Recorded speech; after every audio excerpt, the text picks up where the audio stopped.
Senhor, meus irmãos, muito bom dia. Estamos aqui para mais um dia de leitura bíblica. Estamos em 2 Reis, capítulo 13, 14 e 15. Temos então aqui no capítulo 3 Jeoacás reinando sobre Israel. Ele não era um rei íntegro, porém, quando se voltou para o Senhor devido à ameaça da Síria, o Senhor tem misericórdia dele e o livra. Mas vemos aqui como que Israel ficou muito debilitado em termos militares. Depois de Jeoacás, Jeoás é o seu sucessor, ele que também era um rei ímpio. Porém, ele consulta Eliseu. Eliseu faz aqui um ato profético com as flechas e determina que ele venceria sim o rei da Síria, pelo menos por mais 3 vezes, e isso aconteceu. Entretanto, Eliseu acaba falecendo, é aqui registado em alguns poucos versículos, essa morte de Eliseu, e como que o seu corpo morto, ao ter contacto com outro corpo morto, o outro corpo acaba ressuscitando. Tal era o poder, e o Senhor queria deixar aqui bem claro que realmente havia uma porção dobrada sobre a vida de Elias. Temos então no capítulo 14 Amazias reinando sobre Judá. Amazias, que ele fez o que era reto aos olhos do Senhor, pelo menos durante uma altura, pelo menos durante alguma parte do seu reinado, mas depois ele acaba entrando em guerra contra o próprio Israel. Ele provoca essa guerra e sai derrotado. Em Judá, Amazias morre.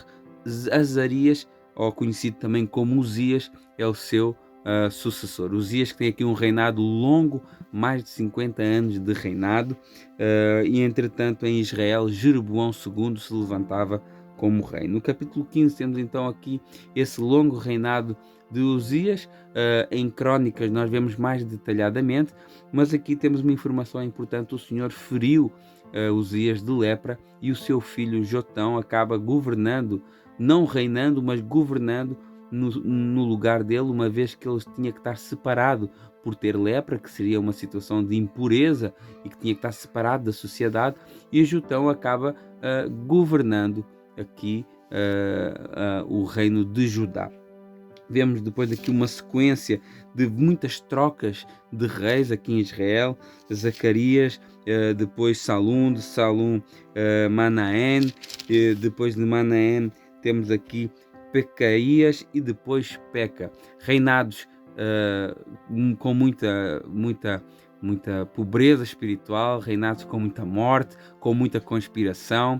Vemos aqui o reino de Israel cada vez mais a decair para aquilo que já estava determinado, que era uma invasão síria.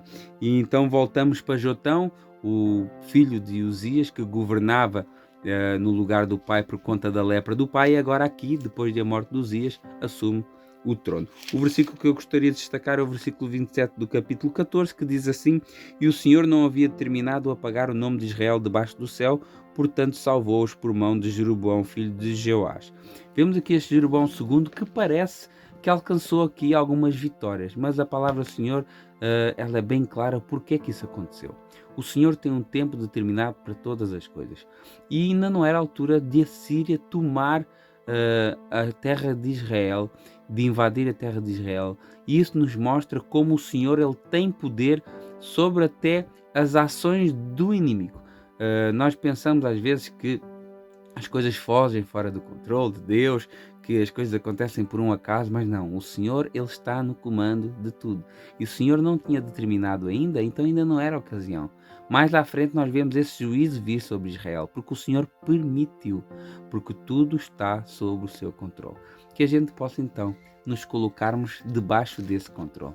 A palavra do Senhor nos recomenda a aceitarmos o Senhor como Senhor da nossa vida. Aceitarmos Deus como Senhor, como o nosso líder, como aquele que governa, que nos dirige. E se nós fizermos isso, Ele será o nosso Salvador. Então que a gente possa compreender que nada foge do domínio dEle, que Ele é o nosso Deus, mas Ele é o nosso Senhor, aquele que nos governa, que nos dita, e que nada pode ser feito contrário à sua vontade. Que a gente possa colocar a nossa vida diante dEle e crer que Ele um dia virá para nos salvar. Deus abençoe a vida de cada um e até amanhã.